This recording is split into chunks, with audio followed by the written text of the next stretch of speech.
डोंगर कपारी गडकोट भारी, तिथेच जन्मला सिंह कुणीतरी. हातात तलवार निर्धार अपार, गाजवी मराठा स्वराज्य विस्तार. मातीतला पुत्र धीर गंभीर, आसमानाशी स्पर्धा करी. जुलमाच्या जोखड तोडण्या आला, स्वराज्याचा ध्वज उंच फडकविला. शत्रूवर धावला झंझावात, निजाम मोघल झाले मात. गडागडांवर कोरली कहाणी, मराठ्यांच्या तेजाची निशाणी. ना मोह त्याला सोन्याच्या सिंहासनी, स्वराज्यच होते त्याच्या मनी. न्याय धर्म आणि माणुसकी, शिवरायांची होती शिकवण थोरी.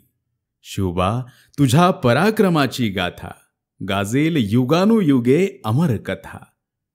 मराठ्यांचे भूषण महाराष्ट्राचा साज, महाराज तुम्हाला वंदन करीतो आज.